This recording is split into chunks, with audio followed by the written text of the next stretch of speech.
makakasama po natin si Mr. Fernando Cada, na weather forecaster dito po yan mismo sa Pag-asa. Good morning, Mr. Cada. Good morning din sa iyo, Amor, at magandang umaga rin sa ating mga taga-subaybay ng Panahon TV. Mr. Cada, ano po bang inaasahan nating lagay ng panahon ngayong araw na ito? Lumakas po ba ulit ang ating hanging habagat? Ano bang inaasahan nating weather condition ngayon sa Luzon, Visayas at Mindanao? Halos wala na yung ating tinatawag na southwest monsoon o hanging habagat. Kaya dito sa may bahagi ng Luzon at Kabisayaan, makikita natin dito sa ating satellite na napakalinaw ng ating kaulapan. Ibig sabihin, may mga maninipis lang na kaulapan. At dito naman sa may bahagi ng Mindanao, nandyan pa rin yung tinatawag nating Intertropical Convergence Zone. Sa ating pagtaya ng panahon, ang malaking bahagi ng Luzon at Kabisayaan ay magkakaroon lamang ng mga bahagyang kaulapan hanggang sa magiging maulap, partikular dito sa Metro Manila, na may mga pulupulong mga pag-ulan at pagkidlat, pagkulog. Ang mga kababayan natin sa Mindanao, sila yung posibleng makaranas ng mahina hanggang sa mga katamtamang pag-ulan na may kasama ring pagkidlat, pagkulog na dulot ng tinatawag nating Intertropical Convergence Zone. Ayan, at dahil nga po nabanggit ko kanina na 5 araw na lamang po ay magpapaalam na tayo sa buwan na ito ng Hunyo, sa period na ito po ba, meron pa ba tayong inaasahang bagyo na maaaring pumasok o mabuo dito sa ating bansa? Meron na po ba kayong namomonitor sa ngayon ng mga kaulapan na posible pong maging low pressure area? Halos ngayong buwan ng June, nakakota na tayo, nakatatlong na tayo na bagyo. So ngayon ay wala na tayong inaasahan na posibleng maging isang ganap na bagyo, pero patuloy tayong magmo-monitor. At dito nga sa ating satellite, makikita natin itong mga kaulapan na ito ay mga series of low pressure area na tinatawag rin natin na Intertropical Convergence Zone. Dito sa mga ITZC na to, magkakaroon din tayo ng posibleng mga LPA o namumuong sama ng panahon. At yun yung ating imo-monitor upang sa ganun magbigay tayo ng impormasyon kung meron pang LPA o namumuong sama ng panahon ang mabubuo bago matapos ang buwan ng Hunyo. Kaya ayun mga kababayan, kung matatandaan po natin, ito nga pong ITCZ na ito ang breeding ground nito mga low pressure areas. So ito nga po ay umaabot dito sa Mindanao. So ibig sabihin po, aktibo po ito ngayon sa ating PAR. Kaya antabayanan po natin na meron pa rin po kasi tayong posibilidad ng mga sama ng panahon. Kaya po tutok lamang po dito sa aming programa. At dahil nabanggit nyo nga naman po kanina na wala na po tayong hanging habagat na umiiral ngayon sa ating bansa, meron pa po ba kayong nakataas na gale warning sa mga baybayin ng ating bansa ngayon?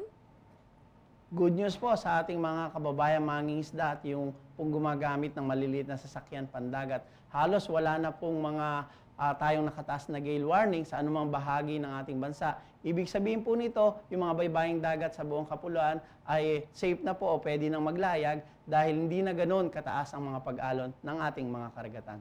Mabuti naman po at muli na pong makakapamalaot ang ating mga kababayang mga mangisda para po sa kanilang kabuhayan. At ngayon dumako naman po tayo dito sa balitang pandaigdigan, dahil po ito nga po na pag-uusapan na rin po sa buong mundo itong balita tungkol po sa haze na nararanasan po dito sa Singapore. Ito nga po ay mula po sa Indonesia, yung haze na to, so umabot na po to sa Singapore. So ito po ba ang haze na ito? Ano po bang katangian nito para po maintindihan po ng ating mga kababayan kung ano po itong mga nababanggit natin sa ating mga balita? Ano po ba itong haze na tinatawag natin? Para sa ating kadagdag kaalaman, ang haze ay yung isang tinatawag nating atmospheric phenomenon o pangyayari sa ating atmosfera na kung saan magkakaroon ng dumi ng ating kalangitan. Ito ay binubuo ng mga usok, alikabok o iba't ibang metal na nandito suspended sa ating atmosphere. Katulad ng mga chemical na tinatawag nating sulfur dioxide o yung carbon monoxide, tapos iba't ibang pang metal katulad ng ozone at mga iba't ibang air pollutants. Ito yung nagbibigay ng halos nagiging obscure o lumalabo yung ating kalangitan. At yun nga po, katulad ng nakikita natin dito, ito yung typical na isang shot na o kuha ng larawan ng NASA na kung saan ito yung satellite image nung nangyari ng haze dito sa may bahagi ng Indonesia at Singapore. So makikita natin talaga yung hangin na galing dito sa may Indonesia papunta sa may Singapore, kaya napakalawak nung naging pinsala nung haze na nangyari nung nakaraang linggo. Ayan po, at alam na po natin ngayon kung ano po ang bumubuo at kung ano nga ba itong haze na ito, no? Ngayon naman po, I'm sure marami po sa ating mga kababayan ngayon ang nag-aalala kung maaari po ba nating maranasan dito mismo sa ating bansang Pilipinas itong haze na ito at makaka-apekto rin po ba ito sa atin yung ganito kalalang sitwasyon?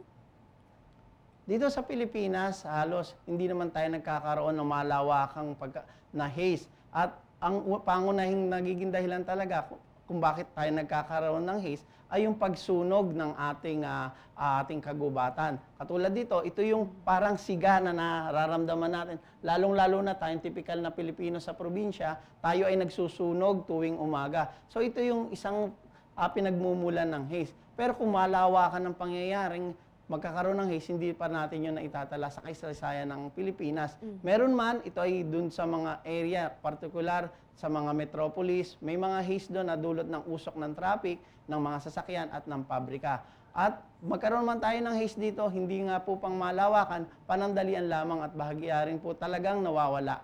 Kaya hindi tayo nagkakaroon ng haze, katulad nung sa ibang bansa na kung saan malawak ang forest fire na pinagmumulan ng haze na nating tinatawag.